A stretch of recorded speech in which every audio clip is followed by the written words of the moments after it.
Kami berharap di luar itu kita mengharapkan ada yang namanya ganti rugi. Artinya pada saat nanti LPSK akan menghitung pada saat pemutusan di pengadilan, maka dia harus menggantikan terhadap apa yang menjadi kerugian mental dan biaya dari para korban yang jumlahnya 31 orang. Dan yang ada di Jepara dengan 31 anak berkorban. Ya, kita turut prihatin dengan musibah kekerasan seksual yang terjadi di Jepara, apalagi pelaku ini kan seorang disebut anak juga bukan ya, tapi masih usia muda 21 tahun, kemudian korbannya juga tersebar di beberapa kota, yang artinya kalau mengikuti undang-undang perlindungan anak, maka dia boleh disebut bukan anak lagi, otomatis penerapan terhadap undang-undang PPKS terhadap kekerasan seksual yang dia lakukan kepada para korban harus mendapatkan jeratan hukuman yang sebesar-besarnya. Karena kita tahu korbannya ada 31 dan yang paling mengerikan banyak korban yang mengalami gangguan psikologis ya. Dan kita ingin negara hadir di tengah-tengah para korban dan keluarga korban agar mereka mendapatkan perhatian dan pemulihan secara utuh. Kemudian mendampingi mereka secara kasus hukum. Jangan sampai nanti sudah diajukan, kemudian ada restorasi justice dan atau mungkin dipidana, tetapi tidak sesuai dengan hukuman yang harus diterima oleh pelaku. Dan kita tahu bahwa 31 ini angka yang sangat besar, dan mudah-mudahan nanti kita bisa menggunakan undang-undang berlapis, yaitu undang-undang TPKS, kemudian undang-undang perlindungan anak. Lihat korbannya 31 sendiri, Mbak. Apakah hukumannya bisa dikatakan hukuman kebiri bisa diberikan untuk pelaku?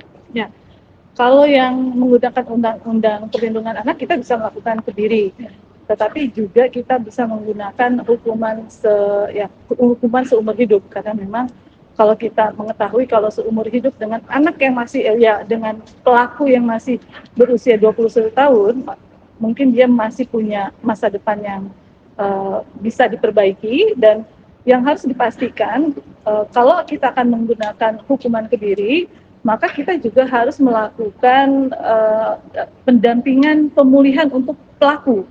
Jangan sampai nanti dia akan melakukan kegiatan berulang. Namanya kebiri kan kita nggak tahu apakah efektif apa tidak. Jangan sampai dia melakukan justru di tempat-tempat yang mohon maaf, saat dia di penjara, kemudian dia melakukan dengan orang lain dan segala macam, yang artinya nanti akan terjadi semacam predator yang tidak pernah selesai. Oke, artinya memang harus ada pendampingan juga untuk pelaku. Tapi kalau melihat dari kategori kejahatannya sendiri, ini sudah masuk dalam dengan kebiri begitu ya? Kalau melihat kejahatannya, ini sudah kejahatan seksual yang sangat parah. Dan saya juga tidak mengampuni terhadap siapapun orang yang melakukan kejahatan seksual, tidak melihat usia, tidak melihat status, tidak melihat juga jenis kelamin, tetapi kalau saat mereka sudah melakukan kejahatan seksual, maka sudah dianggap bahwa dia amoral. Pendampingan seperti apa ya untuk korban anak ini, Bu? Karena kan ada 5 korban yang memang langsung dicabuli di tempat begitu ya.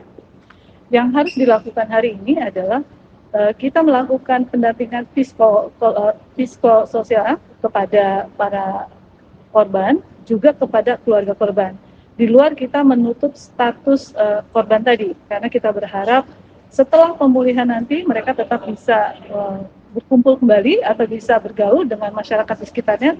Dan yang paling pasti kami berharap di luar itu kita mengharapkan ada yang namanya ganti rugi.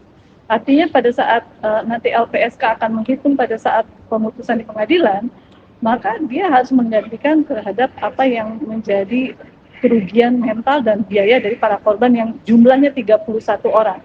Dan kalaupun tidak, maka negara harus mengganti rugi.